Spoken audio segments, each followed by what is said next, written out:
Our guest today is Rajan Anandan, Managing Director at Peak 15 Partners, the firm formerly known as Sequoia Capital. A veteran of Google, Microsoft, and Dell, Rajan now leads early stage investing at Peak 15 and mentors startups through Search, the company's flagship accelerator program. In this conversation, Rajan unpacks India's AI inflection point, why 2026 is the year of voice AI, how extreme affordability will trigger a geo moment for AI adoption, and why India does not need trillion parameter AGI models, but rather billions of smaller localized ones.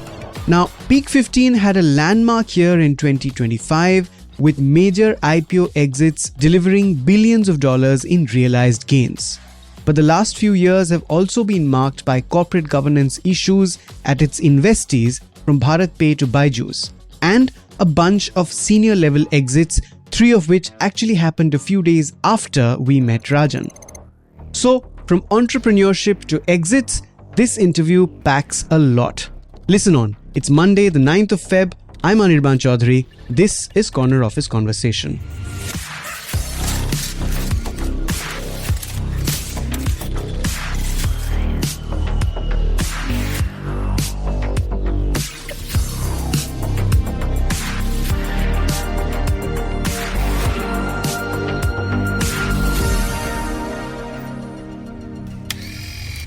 Rajan, very warm welcome to the podcast.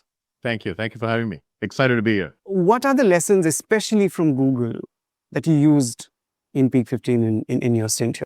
I'd say the first is just thinking big, right? Larry Page had a saying that, 10x, not 10%.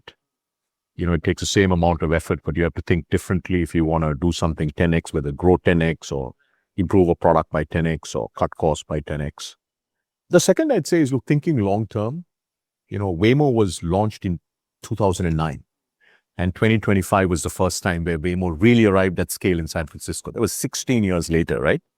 Look, the reality is it takes 10, 15 years to build an enduring company. So thinking long term would be number 2. And I'd say the third one really is the importance of hiring great talent. Google has the best talent density on planet Earth, right? If you look at the company even today. And I think for a startup, in fact, Vinod Khosla has a saying that I love, which is the team you build is the company that you build, right? And that's so true. But I'd say those are 3 things that are directly applicable to the land of startups. Right. Let's come to a more recent development. How do you think Peak 15 has changed in its focus or its model after the split with Sequoia? So firstly, by the way, Peak 15 is the 15th peak in the range. So it's Mount Everest. The first interesting thing is, Mount Everest is 50 million years old. A sequoia tree lasts 3,000 years, right? So, and this game is all about enduring. So you can imagine the first thing is, it's a million-year game. Sequoia had 3 businesses, the US, India, and China. And now coming up on almost 3 years, right? China and the India businesses became independent. We rebranded ourselves to Peak 15. Our partners in China became Hongshang, rebranded themselves to Hongshang. But as independent firms, we have more flexibility, right? And one thing that was very important for us was being able to have a team on the ground in the US to support our global companies coming out of India or Southeast Asia or Australia.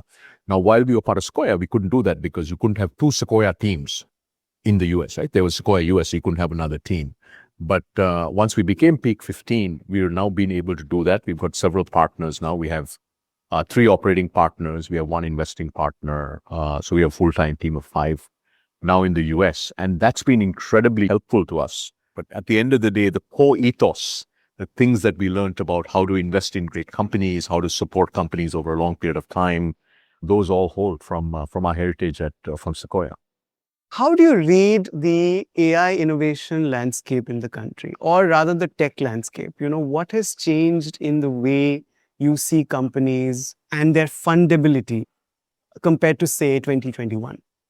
If you look at the innovation and startup landscape of India, right, and then we can get into tech and AI as well. If you look at what has happened over the last 5 years, it's really quite remarkable. And I'll use a couple of data points, right? So let's look at venture-funded companies that went public In 2019, India only had 2 companies of that, over $1 billion market cap, that were venture funded. Make My Trip, which is listed on NASDAQ, and Info, which was listed in India. If you fast forward 6 years to the end of 2025, right, that number had gone to 30, went from 2 to 30. But not only were these companies over $1 billion, right? You have Eternal, which is between 25 and 30 billion market cap. And then you have 5 companies that go between, I'd say, 8 or 9 billion and 10 to 12 billion, right? InfoEdge, Make My Trip, Grow, Meesho, and Swiggy, right? And then you have another, basically 24 companies that are over $1 billion market cap, several of them getting well north of 5 billion, right? Even a few years ago, there was this huge question about profitability. Today, half our unicorns are actually profitable, which nobody talks about. So I think the ecosystem is changing dramatically, right? In terms of this ability to build scale companies, take them public, right? Meesho basically was founded less than 10 years ago. Grow was founded exactly 10 years ago, right? So this idea that you can start a company in India, you can scale it, you can take it public, and it's going to have a 10 billion market cap, and all of this can happen within a period of a decade, is now.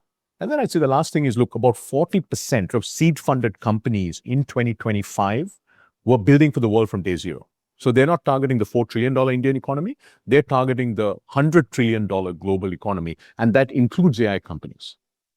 There's a lot to unpack in your answer, but let me take the public markets that you spoke about. Your portfolios have earned, if I'm not mistaken, upwards of 30,000 crore rupees from successful IPOs like Grow and Pine Labs. Has the performance in public markets changed your perception of what early bets to take? Yeah, so firstly, as you rightly pointed out, India last year had the highest number of IPOs of any country in the world, over 300 IPOs, right? And as a firm, we were very fortunate. Last year, we had 6 IPOs. Interestingly, by the way, we had 5 IPOs in 5 weeks. Grow, Meesho, Pine Labs, Wakefit, and Capillary, like literally in 5 weeks, right? That's something we may not be able to replicate for 5 in 5 weeks for a long time.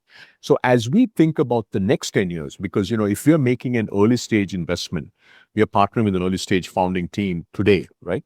We have a 10-year horizon at a minimum. So basically, we're looking and saying, look, what can this company become in 2036? Look, every year that goes by, the reality is scale just keeps increasing, right? Before 2030, we are very confident India will have at least one venture-funded company that's public that over 100 billion market cap. Today, we have 5 companies in that, call it 10 billion zone of public market cap, right? They go between 8 and 11 billion market cap, they keep swimming. That number will actually go to 20 to 25. So we will have 15 more companies, some of those are already public, that will be well north of 10 billion market cap, right? So as a result, when we look at a company, what we're saying is, look, can this company not just be a $1 billion company, which is sort of a unicorn, but can it be a decacorn, right? Or can it be even much larger? And I think every year that goes by, the number of spaces in which we can see those kinds of outcomes keeps increasing. How do you locate the truth that the market is a great leveler in your investment thesis versus the argument that so many AI companies are overvalued, that it's a bubble, as part of a company that takes early stage bets? How do you sort of straddle the two? Yeah, so look, now let's focus on AI because we've been talking about the broader startup ecosystem, right? So look, in AI, we are very active investors in AI, right? We look at the AI opportunity. One, we look at AI for India. The second we look at is AI for the world from India, okay? When we look at AI for India, we are seeing innovation across the stack. Obviously, the highest percentage of companies are in the application layer, right? And these can be consumer AI, enterprise AI, vertical AI. The second is sort of AI tooling and infrastructure. Third is model companies, so companies like Sarvam, and also at the chip layer. So I don't know whether you saw, but yesterday we announced an investment in a company called Agrani that is going to make GPUs. So from GPUs to foundation models to tooling to applications, I call them as AI for India. And then there's AI for the world, right? AI for the world, what we are mostly seeing is application companies. And again, vertical AI, enterprise AI, consumer AI. And we're also seeing a significant amount of innovation in the tooling and the infrastructure level, right? So, for instance, last year as a firm, we invested in companies like Postdoc and Superbase, which are 2 of the fastest growing, AI tooling, AI infrastructure companies in the world. So we see both of these sort of, opportunities available to Indian AI entrepreneurs. And in terms of, what we look for, What we look for varies by stage. Look, at seed stage, we're really betting on a founding team and a market where we think AI can have a huge impact. At venture, let's say it's a Series A investment. At that stage, you're looking for product market fit, plus the other two things, which is great team, great market, right? And then when it comes to growth stage, you're really looking for a economic engine, right? That seems to be working, right? The company is generating revenue, the economics seems to be converging and so on. So really what we look for varies by stage. But look, we can't be more excited about what's beginning to happen with AI in India. But what I'm trying to get at is, have your fundamentals changed after the AI surge and the sheer pace of it and the hype around it? So what has changed when it comes to AI companies, okay?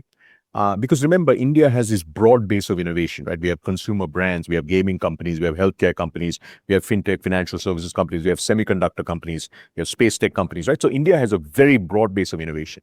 When it comes to AI companies compared to the SaaS wave, I think what has changed is how quickly these companies are growing, okay? So it used to be if a company launched and got to $1 million of ARR, annual recurring revenue, we would say that is top decile performance.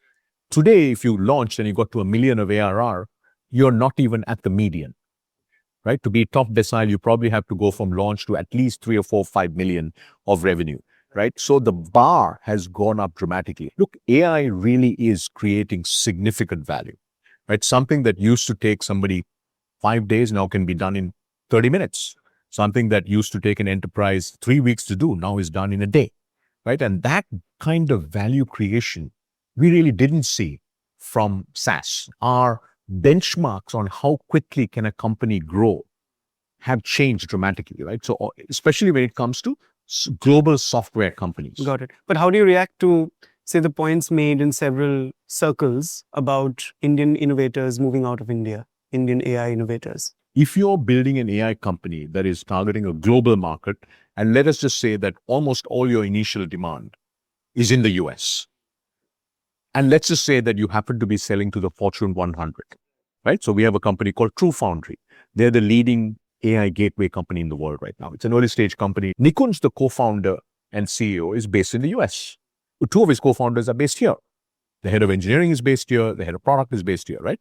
Now that sort of model, if you're basically trying to penetrate a $30 trillion economy that is a 15-hour flight away, is actually suboptimal, right? So what you're seeing is companies that are building for the world, it is quite important for one of the co-founders to be in that market, especially if you're selling to enterprise, right? Now, if you're obviously building a developer tool company, then you could possibly make it work from here. But again, if most of your revenue is going to come from there, it's important to have truly a global founding team. And that's why, by the way, it's also beneficial to have, it's not necessary, but it's beneficial to have 2 or 3 co-founders, because your head of engineering can be based here. Your co-founder who's actually driving GTM could be based there, right? So I know there's been a lot written about all our AI founders are leaving, but the reality is, look, in our current cohort of Surge, we have 23 companies, 12 of them are application AI companies. 4 of them are consumer AI companies that are only building for India. These founders are not leaving anywhere. So there are these, both of these sort of engines, if you will, and it's important to separate the two when we talk about which founders are leaving and which founders are not. You've segued beautifully into my next question, which is about your US focus. So your colleague Shailendra Singh recently described it as a sniper rifle and not a machine gun. And you're seen to be investing in companies, and correct me if I'm wrong, which are into infrastructure layers or building blocks rather than applications. Are you taking this foundational bet basis the lessons that you've either had yourself or seen the industry getting? So I would say, look, we are investing in developer tools, AI infrastructure, but we also do have some superbly interesting application AI companies, right, which I can talk about. But what is really happening, right? Essentially, AI will recreate the opportunity to build out all this infrastructure, from databases like Superbase to developer tools to coding tools and so on and so forth, right? And as a result, you're seeing this massive growth, right? Like the largest application AI category is actually coding. That's really a developer tool, right? By the way, the numbers are quite startling. Revenues from native AI coding applications is about 4 billion. The next is less than $1 billion. So we are actually investing in both. I would say if you look at 2025 and we look at the global AI investments that we've made, meaning companies that are building global, whether they be from India or Asia or from the US, a larger percentage of them are absolutely right what my partner Sharendra mentioned, which is developer tooling, developer infrastructure, AI infrastructure type companies. Now, that being said, we have some superbly interesting application AI companies, right? We have a company called Arintra. So they're AI for medical coding, right? So US hospitals spend tens of billions of dollars in something that they call medical coding, right? They take a procedure, they convert it into codes that can be submitted to insurance. This company is the emerging market leader in that space. They're closing one large hospital system, US hospital system every week. So whether it's US healthcare, whether it's banking in this cohort, we have a company called Finsta, right? This is an ex-DeepMind researcher who's basically building AI agents for equity research, right? At the end of the day, what are we looking for, right? We're looking for terrific teams, terrific founding teams who have deep insights, focusing on markets where there's a 10x value creation potential from AI, right? And that obviously we're seeing a lot of that happening in AI infrastructure, developer tooling, but we're also seeing it in application AI, both vertical AI as well as enterprise AI. Tell me, this makes me think, you go through hundreds of pitches like every Thousands. month. Yeah, thousands, absolutely. No, every month there's hundreds. Yeah. What is the one thing that irks you about a pitch and innovators or founders always get it wrong? And you're like, no, this is a no-go because this line or whatever. Is there something I don't know whether there's one thing, by the way, except for Mondays, I will meet 5 new companies, right? And we have a whole team. I will meet 5 new companies every single day except Mondays. Mondays, we have our investment committee meetings, right? So we have internal meetings only on Monday. I meet at least 5. And my first meeting usually is 30 minutes. So you have 30 minutes to clearly articulate what problem you're trying to solve, then bring your solution to life. And then to the extent you've launched and you have some progress, talk a little bit about, do your customers love the product that you built, right? I would say, look, a lot of founders are not able to clearly articulate the problem, right? So never jump to the solution. If you can sell your investor on the problem, that's 50% of your work done. But then, the investor clearly, because remember, you're living as a founder, you're living the problem day in and day out, okay? You happen to be one of the many pitches I'm going to listen to today. Right. So can you bring this problem to life, right? And wow, that's a serious problem, right? The second thing is, bring the solution to life. And especially in AI today, if you're building an application AI company, if you can't do this, if you're building an AI lab, you should be able to build a demo at a minimum. In fact, you should be able to launch a product. And I would say, look, there are demos that are awesome and there are demos that are not so good. If you're going to show a demo, it better be awesome. I'd say that is one where sometimes founders do a demo and it's like underwhelming. That's not great. And I'd say the third thing is we're always looking for products that customers love. Like for instance, let's say you're building a consumer AI company today, right? If you have 500 users, but your users really like the product and they're using it every day, and let's say your D30 retention is 45%, I am really interested. We are really interested. Whereas on the other hand, let's say you have 1 million users, but at the end of 30 days, only 1% is using that product. Right. That is not that interesting. Of course. Because, there's no user love, right? There's no engagement and so on and so forth. And last thing I'd say is always say it like it is, right? Sometimes, founders will make it sound as though like they're doing a lot of stuff in the back end manually, and then they'll make it sound as though it's all automated. Don't say that because, once we get into diligence, we'll figure that out and then you lose credibility. Right, of course. Tell me 3 problems that you would love to back. Look, what I would say is as founders, find something that's real. That's a real problem where, because let's specifically focusing on AI now, it doesn't have to be AI. It could be consumer brands. It could be where AI can deliver a 10x solution, right? By the way, India today has 120 unicorns. We have no AI unicorns yet. My projection is, we think by 2030, India will have 50 AI unicorns. Has there been a really underwhelming demo that made you say pass to the company, but then the company absolutely. Every day I see a demo that is underwhelming. And then the company became really big and you regretted not. I'm sure there are. Has that happened? Okay. No, and look, it always happens, right? Look, when you see a company very early, companies evolve so much, right? If you ask me like a company that we passed on Glean. the enterprise Okay. AI company. Oh, wow. Yeah, Arvind is an absolutely phenomenal. We didn't see it at seed. We saw it a little later, right? So we wish we had invested in Gleam. Okay, interesting. Okay, now you are a thought leader also when it comes to policy. So tech always evolves faster than regulation can keep up. What is the primary policy ask that the policymakers, the lawmakers should stab urgently, say in the next few months or even a year? Compute continues to be the single biggest constraint, right? So the government has 34,000 GPUs. I think about 10, 12 or 15,000 of them are live. But the reality is India needs hundreds of thousands of GPUs so that we can, we are able to train our own models. We're able to do the inferencing that we need and so on, right? Right. So I think the single biggest thing we can do is continue to invest in compute. And second, look, it is very, very important that we have a proprietary AI stack from GPUs to models to compute infrastructure to tools to applications, right? Because this is the industrial revolution and it's going to be 10 times bigger than the industrial revolution, right? So what the government is doing, whether it's, if you look at on the chip side with PLI and DLI, on the semiconductor side, if you look at the India AI mission, when it comes to especially around compute and foundation models and sovereignty, that is going to be super, super important. So interesting that you say this. We recently interviewed Andrew Ning at Davos. And while he said that he's all supportive of AI sovereignty, etc., he said that the approach always has to be open source. Look, I mean, firstly, a big fan of Andrew and big fan of open source. Look, I think what we need is it can be open source as long as it's also developed. Open source is developed here, right?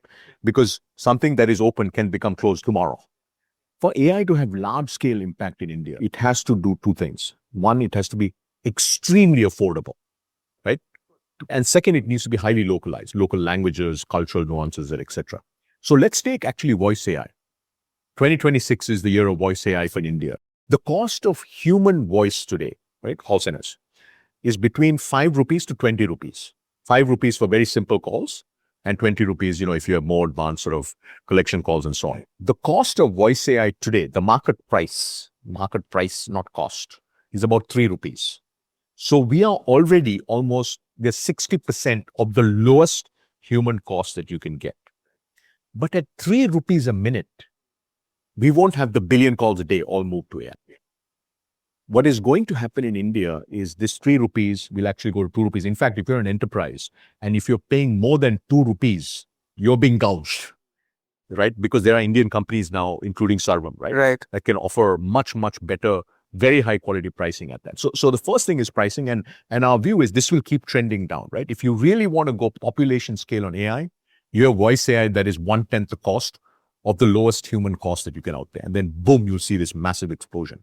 Now, if you want to get that affordable, that's what I call extreme affordability, right? That's not going to come from a company that has to spend hundreds of millions of dollars, billions of dollars training models, right? Correct. That's going to come from small models. Second is local languages and cultural context. Voice AI in India will be won by Indian companies because they will have the best voice in Indic languages. They will price extremely affordably. Right? But that's if they get past the data set hurdle, right? No, the data set already exists, right? Look, basically AI for Bharat is the best data set there is. And Indian companies are now investing significant amounts to actually capture all this data, right? So right. I would say, because of these reasons, right? Extreme affordability and basically local languages with local context. India doesn't need AGI. I mean, we have 1.4 billion people, right? We need to uplift 1.4 billion Indians. We need to make our businesses a lot more productive. We need to make our government a lot more accessible, right? That's really what we need to do. To do all of that, we don't need trillion parameter models. We need 1 billion, 3 billion to 100 billion parameter models that work extremely well, right? For specific use cases. Let's take co-pilots, okay? So one of our companies, I won't name the company, just closed a very large deal for 300,000 employees of one of the largest companies in India. Their per seat pricing is $2. Microsoft Copilot in India is $30 with deep discounts. Maybe you get it to 20. No, that's what you're talking about. That's what I'm talking about, right? So it's $1, not $30. It's 50 paisa, not 5 rupees. And that describes, if you look at what did Geo do, right? Basically, what you'll see with AI, there will be this Geo moment. I can't tell you whether it's going to be this year or next year, but sometime in the next 24 months, we'll have this Geo moment and boom, it'll happen. Coming to Peak 15's own guardrails, and you've had trying years with companies that you'd backed, which ran into, corporate governance quagmires from BharatPe to Byju's. In the last 1 or 2 years, what would you say are the 3 really specific, strongest guardrails that you've sort of set up so that those mistakes don't happen? World-class companies get built with world-class corporate governance. Yeah. Right? At the end of the day, what do you need to do? One, I think founders need to be very, very clear of what types of corporate governance do they need to have at different stages, okay? When you're a seed stage company, what should you have? When you're a venture stage company, what should you have? When you're a growth stage company, what should you have? I think number 2, making sure that what are the absolute must-haves, okay? Once you get to about a Series B or Series C, you have to have a world-class CFO in place. You have to make sure that there's no, all the things that should not be done are not done. So we've dramatically, increased all of that. And I'd say the third thing is, look, we were very clear about this when a bunch of these, instances happened a few years ago. We have zero tolerance. Yeah. We will take action, right? We believe that this is all a part of our, part of the ecosystem growing up, right? And, some of these things obviously came out, but we do believe that the ecosystem is in a much better place as a result of the actions, not just us, but as an entire ecosystem, founders and investors have taken together. Right. 2 final questions. We've seen some senior level exits in the recent past. How would you keep your investment philosophy intact when this happens? And is that something that you think needs to be stemmed, and how? Peak 15 is an institution. Yeah. And I think it's very important to separate an institution from, a few individuals, right? So I think that's number 1. And number 2, look, over these 20 years, right, there are a strong set of values, from the time you join Peak 15, a set of values on how we invest, how will we work with our founders, what's acceptable, what's not acceptable, that are Right. deeply ingrained in us. Do you think the exit ecosystem, then that needs to be tweaked? Actually, India has the most vibrant IPO market in the world. Okay, so we talked about that at the beginning of this discussion. Yeah. Look, that is, if you ask me, what is the single biggest change over the last 5 years in the Indian startup ecosystem? It is the exit environment, right? The fact that we have a large number of companies as an ecosystem that are going public. Just within our firm, by the way, we've had close to 30 IPOs since the pandemic. We had 6 last year, right?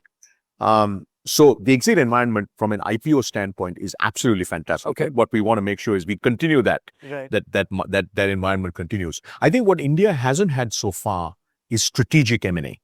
What hasn't yet materialized is at scale domestic acquisitions. But I do think over the next several years, that will change, right? When you have companies that have 10, 20, 30, 40, 50 billion of market cap, all of a sudden, if they find an interesting company, an interesting team with good technology or good set of products, for them to pay 100, if you have a 10 billion market cap, 100 million acquisition is 1%.